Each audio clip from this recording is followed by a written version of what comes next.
Hello everyone, this video is presented to you by Sophia with the collaboration of BSES। Last video में हम अपना 9th question complete कर चुके थे। अब हम क्वेश्चन 10 को एक बारी गो थ्रू करते हैं। तो 10th क्वेश्चन आप एक बारी पढ़ लीजिए। आप लोग आपसे बोल रहा है कि आपको ए एन दे दिया, उसने ए एन की वैल्यू दी है 3 + 4n। 3 + 4n आपको सिर्फ इसने ए एन की वैल्यू दी है और इसके अलावा आपको इसने कुछ नहीं दिया है। बोल रहा है इससे एक एपी क्रिएट करिए, यानी इससे कोई एपी बनाइए और फिर शुरू के 15 टर्म्स का सम निकालिए। यानी पहले तो हमारा पहला टास्क क्या है कि हमें एक एपी फॉर्म करनी है और फिर सम ऑफ फर्स्ट 15 टर्म्स निकालने हैं। इसके दो पार्ट्स हैं, हम इसका ये फर्स्ट पार्ट देख रहे हैं। तो एक बात बताओ, अब ये इस ए एन के अंदर अगर मैं एन की वैल्यू 1 पुट कर दूँ तो आपको नहीं लगता हम A1 निकाल पाएंगे? यहाँ से n की जगह देखो 1 पुट करो, A1 3 +, अब ये 4n है, इसका मतलब क्या है 4 × 1, तो 3 + मल्टीप्लाई वाले को पहले करेंगे, 4 × 1 4 हो गया हमारा। तो A1 की वैल्यू बताओ ज़रा कितनी आ गई? 7 आ गई। तो जिस तरीके से हमने A1 की वैल्यू निकाली है, ऐसे ही हम A2 की वैल्यू भी निकाल सकते हैं इजीली। देखो ज़रा, अब क्या करो, इस AN = 3 + 4n में n की वैल्यू क्या पुट कर दो? 2 पुट कर दो, तो A2 आ जाएगा हमारा। A2 की वैल्यू कितनी आ जाएगी? 3 + n की जगह 2 पुट करना है, 4 × 2। तो देखो ज़रा 3 + 4 × 2 कितना हो गया? 8। तो ये कितना आ गया? 11। A2 भी आ गया हमारा। ऐसे ही A3 निकाल सकता हूँ, A4, A5, जो मर्जी निकाल सकता हूँ मैं। तो 3 टर्म्स तो हमें एटलीस्ट AP के लिए चाहिए। तो थर्ड टर्म हमारा A3 में, A3 निकालने के लिए क्या करेंगे हम? n की वैल्यू 3 पुट कर दो सिर्फ इसमें, तो AN = 3 + 4n है, तो n की वैल्यू कितनी पुट कर दो? 3। तो A3 = 3 + 4 × में 3 हो जाएगा। अगेन 3 + 4 × 3 कितना होता है? 12, दैट इज 15 आ गया। तो ज़रा देखो A1, A2 और A3, ये और ये 3 टर्म्स आ गए हमारे। तो हमारी एपी बन गई। क्या बन गई? 7 इसका पहला टर्म, 11 इसका सेकेंड टर्म और 15 इसका थर्ड टर्म। इस तरीके से ये हमारी एपी जा रही है। क्लियर है? अब ज़रा देखो, ये एपी ही है क्योंकि इसमें डी देखो, डी हमारा इन दोनों के बीच का जो डिफरेंस है वो भी 4 है और इन दोनों के बीच का जो डिफरेंस है वो भी 4 है। तो ये हमारी एपी हुई। अब आपसे बोल रहा है कि इसके इनिशियल फर्स्ट 15 टर्म्स का सम निकाल दीजिए। तो सम तो आप लोग निकाल ही देंगे, इसका ईजिली सम निकल जाएगा। इसका सम निकलने में क्या बचा? सिर्फ आपको क्या करना है, SN वाला फार्मूला लगा देना है इसमें और इसके फर्स्ट 15 टर्म्स का सम निकालना है। तो देखते हैं एक बारी। तो ज़रा देखो, ज़रा n की वैल्यू कितनी दी हुई है आपको? 15। a की वैल्यू कितनी हो गई आपकी? 7। d की वैल्यू कितनी हो गई आपकी? 11 - 7, दैट इज़ 4। अब आपको क्या निकालना है? S15 निकालना है। तो लगाओ इसमें SN का formula, SN = n/2 2a + n - 1 into में d। n है आपके पास 15, a है आपके पास 7, d है आपके पास 4 और n है आपके पास अगेन 15। SN की वैल्यू निकाल दीजिए। तो आई होप आप इसको ईजिली निकाल पाएंगे। अब इसके बाद हम अगला क्वेश्चन देखते हैं। तो अगला क्वेश्चन जो है, हम ये जो क्वेश्चन हमने 10 किया है ना, बिल्कुल इसी से रिलेटेड है हमारा क्वेश्चन नंबर 11। जैसे उसमें हमें इसने AN दिया था, इस बार इसने हमें SN दिया है। तो आपको क्या करना है, सेम उसी तरीके से S1 निकालना है, n की वैल्यू 1 पुट करनी है। ऐसे ही S2 निकालना है और n की वैल्यू 2 पुट करनी है और आगे सेम तरीके से प्रोसीड करके इसकी भी वैल्यूज़ निकाल देनी है। तो इसके बाद हम क्वेश्चन 12 पर चलते हैं और अगर आपको कोई डाउट आता है तो आप वो डाउट मुझसे क्लियर कर लीजिएगा। क्वेश्चन 12 देख लेते हैं एक बारी। क्वेश्चन 12 में बोल रहा है आपसे, find the sum of first 40 positive integers divisible by 60। अच्छा, इसने हमें कोई एपी नहीं दी है, सिर्फ इतना बोला है कि 6 के मल्टीपल होने चाहिए या 6 के डिविजिबल, जो 6 से डिवाइड हो, 6 से भाग हो या 6 से मल्टीप्लाई हो, one of the same thing. मैं बोलूँ कि जैसे कोई गिनती है 1 2 3 4 5 6 7, ऐसे कोई काउंटिंग है। मैं बोली इसमें 6 से कौन कौन सा मल्टीपल होगा, 6 का कौन कौन सा मल्टीपल होगा, तो आप बोलेंगे 6 के टेबल में तो 6 पर जाएगा, फिर 12 होगा, फिर 18 होगा, फिर 24 होगा, इसी तरीके से तो होंगे।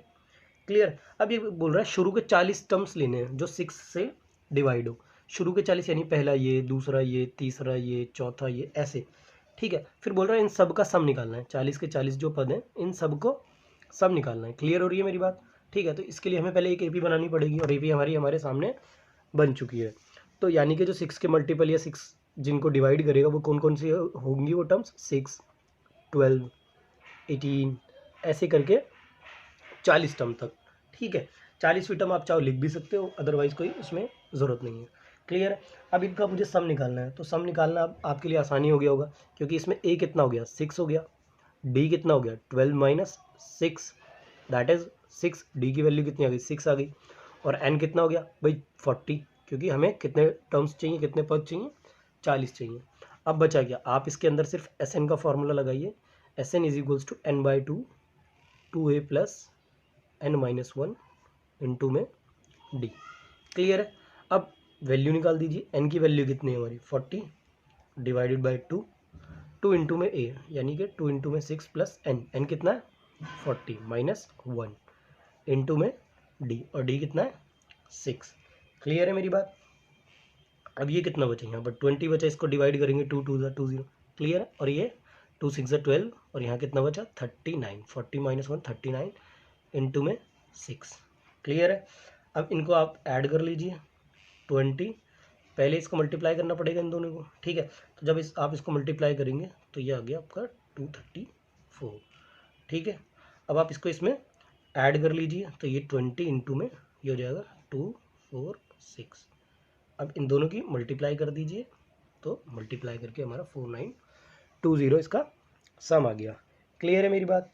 अच्छा, ऐसे ही इसके बाद क्वेश्चन नंबर 13, क्वेश्चन नंबर 14 बिल्कुल सेम पैटर्न पर है। तो क्वेश्चन नंबर 13 में एक बारी मैं आपको हिंट देता हूँ, क्वेश्चन नंबर 13 कैसे करना है, आप लोग इजीली इसको कर पाएंगे। कह रहा find the sum of first 15 multiples of 8, 8 के मल्टीपल यानी पहला टर्म 8 का मल्टीपल कौन होगा, खुद 8 होगा, फिर 16, फिर 24, ऐसे करके आपको एपी दे दिया और बोल रहा है इसके शुरू के जो 15 टर्म्स है इन सब का सम निकालना है। तो 15 टर्म्स यानी एन की वैल्यू आपकी 15 आ गई, ए की वैल्यू आपकी 8 आ गई, और डी की वैल्यू अगला टर्म यानी 16 में से 8 जब आप सब्ट्रैक्ट करेंगे तो 8 आ गया। इसी तरीके से आपको अब क्या निकालना है, S15 यानी इनके 15 टर्म्स का सम निकाल देना। आई होप आप इस सवाल को तो इजीली कर ही लोगे। क्लियर है? अच्छा, तो क्वेश्चन 12, क्वेश्चन 13, अब हम आ जाते हैं क्वेश्चन 14 पर। तो क्वेश्चन 14 देख लेते हैं एक बारी क्या कह रहा है। ईजी है ये क्वेश्चन भी। Find the sum of odd numbers between 0 to 50। अच्छा, इसको भी पहले रफली समझ लेते हैं थोड़ा। 0 से 50 के बीच में, यानी कोई काउंटिंग दी हुई है आपको, 0 1 2 3 4 ऐसे कोई काउंटिंग जा रही है।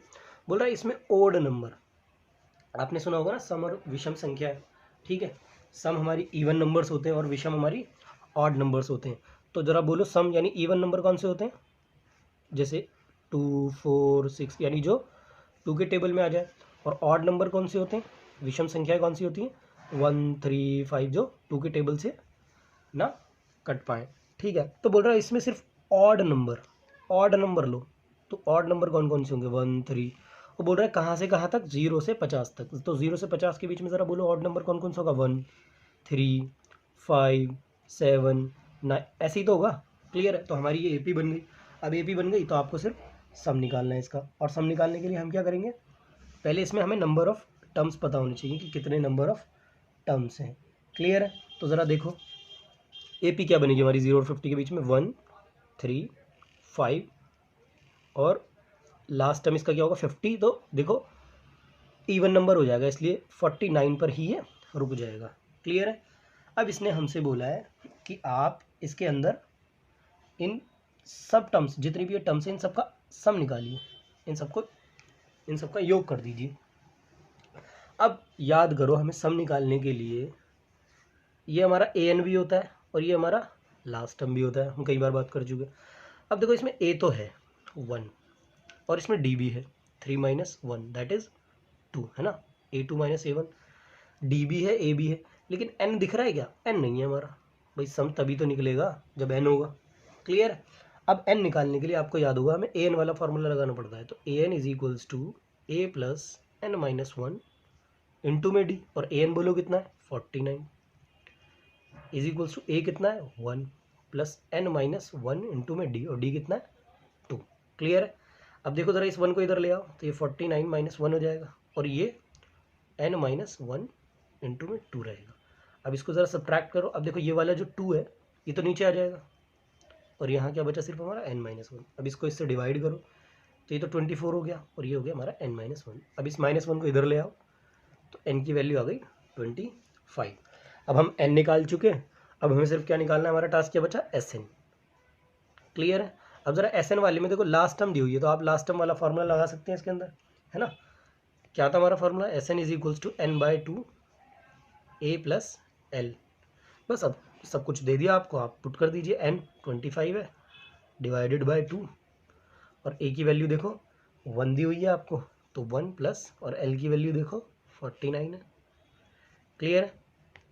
अच्छा, ये 25 से तो 2 से डिवाइड हो नहीं रहा, तो ये यहीं रहने दो, और इसको देखो 49 प्लस 1 दैट इज 50। अब देखो ये 2 से 50 कट रहा है 25 पे, तो आंसर कितना आ गया हमारा, 25 इंटू 25 दैट इज, इन दोनों को मल्टीपल करोगे तो 625। आई होप आपको ये क्वेश्चंस क्लियर हो गए हो। तो हमारे 14 तक कंप्लीट हो चुका।